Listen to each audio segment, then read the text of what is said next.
Welcome. Thanks for joining me.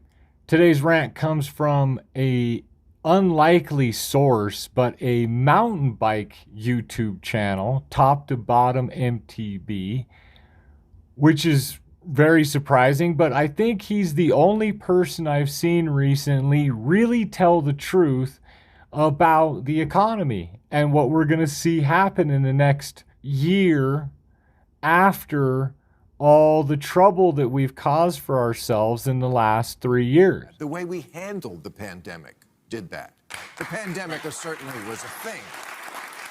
But let's not just say the pandemic, because it was not written in stone that we had to handle it the way we did. At the same time, wondering why we've seen all the negative effects to our supply chain, to our employment, to the willingness of employees to work, and the all-around structure of what America had grown accustomed to before the pandemic. And again, I think this is the only person telling us the actual truth about what happened and what is going to happen, because he doesn't really care about politics. He just cares about bikes. So let's roll into it.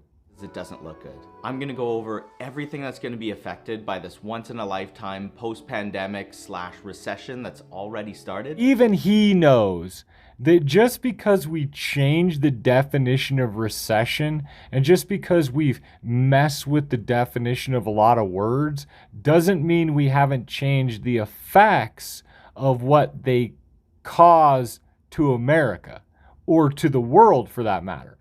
And we can't pretend that just because we change the words or change the definitions of things that the effects aren't still happening. Actions speak louder than words, but actions have measurable results. I'm sure you guys are aware that all the experts are saying right now that 2023 is going to bring a once in every 8 to 10 year recession where the housing market cools down, the interest rates spike up, and during that time, people are generally a little bit more frugal with their hard-earned cash. But before we talk about what's going on in the world right now, let's go back to 2020 when the world just shut down. Everyone stopped traveling, the gyms closed, and all the group activities people were used to doing stopped for months. What ended up happening was that the demand for outdoor goods like camping gear, bikes, home exercise equipment went through the roof and started flying off the shelves. Because of the sudden increase in demand, the stock that was in stores, the inventory in warehouses got swallowed up instantly, leaving the stores bare and empty.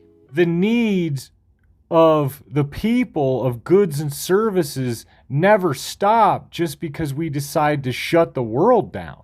Because everything was in such high demand, retailers and big companies started getting greedy. Bike shops and online retailers started putting a ton of orders trying to catch up and fill the demand they were seeing in the market. But this took a while. Because the system in play in America, which orders the goods that you all buy from the places you buy it from, is never expecting to be out of anything. What they should have known was that the COVID lockdown was going to be a temporary issue, and people were eventually going to go back to work, back to the gyms, and back to the regular activities they loved to do before. The corporations saw this as a massive explosion of sales, and the only thing that really mattered to them was continuing that explosion of sales, not realizing that it would be temporary.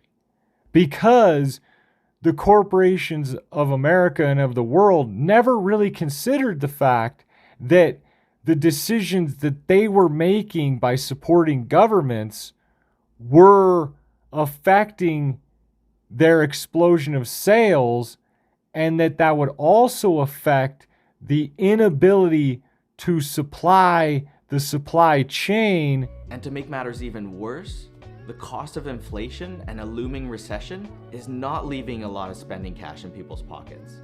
Instead of the low supply and high demand problem they had, we're now seeing warehouses full of bikes that aren't selling as fast as they used to. Stores are even canceling their orders on bikes because the decreased demand can't support them. And they don't want to pay full price for inventory that'll just sit on their showroom floor and eventually have to be discounted. So the corporations and companies of America overbought like crazy, thinking that the explosion of sales that had happened for 2 years that was artificially created by a lot of their support of bad government decisions then ended, and now they're stuck with products that they're going to crank the prices up on people. Corporations never see themselves as downsizing in any way because it's all or nothing. And people assume that a lot of the large corporations of our country and of our world can never go out of business because they're so big. There's a lot of businesses, Kmart, that were around and were big businesses. Hostess Cupcakes and Twinkies, they went under for a couple of years. When you create an artificial explosion of sales because of your reaction to the pandemic and to your support of bad government policy, ends up resulting in too much product sitting in your stores now that you think then you should pass the buck on to your customers by just cranking up the prices. And that's what more than likely will happen. And the corporations don't care. They just sell you stuff that you don't need just because they need you to buy it. They don't care what you actually need. They need you to buy something.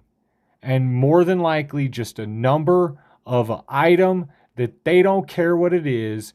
They just want you to buy it. And that's all that matters. And we as people need to develop eyes to see and ears to hear a little bit more of this truth that is so clearly right in front of our faces, and we act as though we have no other choices other than to be forced into this market. We can change things with where we spend our money and how we spend our money. If you support companies with your finances that don't support your belief systems, then you should probably examine that and ask yourself why you're giving money to people to do the very opposite of what you would like to see done. Thanks for hitting that like and subscribe. Thanks to all my new subscribers. Thanks to all my subscribers. Thanks for watching. Later.